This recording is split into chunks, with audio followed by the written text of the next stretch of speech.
Cynthia Calamity might secretly be one of the best wave clearing heroes in Hordes' brink of survival.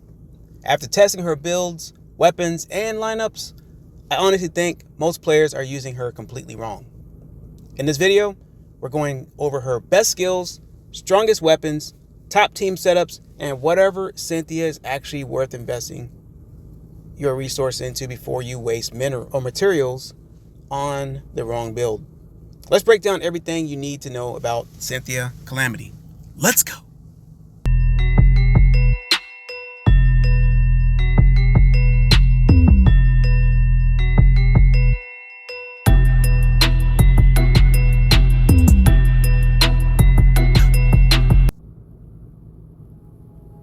Cynthia Calamity is best used as a wave clearer using AoE, mid to late game carry, crowd control pressure hero, nightmare survival mode farmer, burn or explosive synergy user.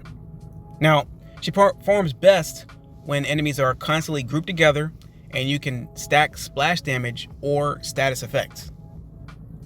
Her strengths are horde clearing, strong scaling with AoE weapons, great for survival modes, works well with burn shock builds, strong elite pressure when evolved weapons are aligned.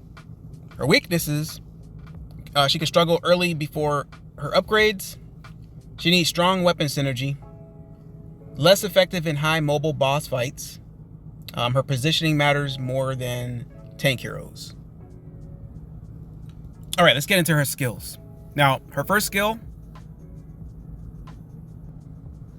is called Dual Fire. It's her rage skill. Deals direct damage to target squad and reduces target squad's attack by 8% and travel speed by 9% for 2 seconds. Now, this is what makes Cynthia annoying in player versus player and field combat. The attack reduction weakness from enemy trades while the movement slow helps. It helps you when you're chasing enemies. You can stick to targets, disengage safely, and control battlefield positioning. And this is only good for pretty much for open world fights, rider rush teams, hit and run combat, and zombie hunting mobility. Next skill is called Dodge and Strike. Increases rider attack by 17% and travel speed by 8.5%. Now, this is Cynthia's core identity skill. She's designed to make her rider squads faster, more aggressive, better at field pressure.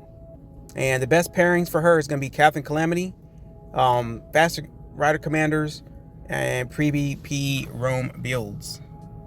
Now, with this skill, you're going to want to upgrade this early because it improves map control, farming speed, player versus player rotations, and also reinforcement timing. All right, the next skill is called Highcaliber, and this is a passive skill.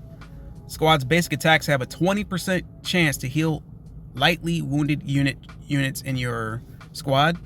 If Cavalry is in the squad, healing will be increased by 5%. Now, with this, it's going to give you sustain to aggressive rider teams. Now, normally, fast rider comps are squishy, but Cynthia helps offset that weakness. And what that's going to be best for is long PvP fights, zombie rallies, extended field battles, and low spender survival setups. Also, the good thing about this skill is that it's going to save resources over time because fewer units become heavily wounded. This is a huge free to play and low spender skill. And that skill is called Ember Revenge. This is also a passive skill. It's going to increase rider squad hit points by 5% and damage dealt to zombies by 9%. All right, so you're asking, well, why does this matter? Because this is her player versus environment farming skill. It improves zombie efficiency, event farming, stamina value, player versus environment survivability. And it's good for zombie hunts, PvE events, early progression, and also resource farming. Next skill is also passive skills. Cool Heroine. This is her awakening skill. Gain 50 rage after using a skill. Now, the reason why this is good is because More rage means more skill rotations, more debuff uptime, more damage cycles. And this dramatically improves her consistently in longer fights. Now, if you're a free-to-play player or a low spender, the best order to upgrade is going to be the Rider Attack and Speed buff, active damage skill, healing passive, and then the zombie damage skill. Now, overall, the best pairing when it comes to the lineups and everything like that, as far as pairing go, you're going to make sure you have Cynthia paired with Calamity. All right, this is her strongest synergy pairing because multiple skills directly reference each other. And the reason why this works is because it's huge rider speed, sustain, mobility, and consistent pressure. Now, as far as weapons, I would think that it would be the same that they did in Doomsday Last Survivors, but right now we have no weapons in the game right now. But if you were doing weapons, any kind of bomb, rocket evolution, you got the fire orbs, ice wand, chain lightning, weapons like that should be good and sufficient once they come out. And this is going to bring us back to our early question. Is Cynthia worth building? Yes, if you're an early to mid game, you enjoy rider gameplay, you're free to play or low spender, you like open field combat, and I would say no if you're heavily late game competitive, you focus only on whale PvP metas, you prefer tank infantry gameplay. But for most players, she's very solid rider hero early on. So hopefully this video found you guys well. If you guys enjoyed today's episode, make sure you guys don't hesitate to drop a like on it. Share it out with your friends, share it out with your alliances and things like that. We're trying to build the channel up, and yeah, we'll go from there. We'll see you guys next time.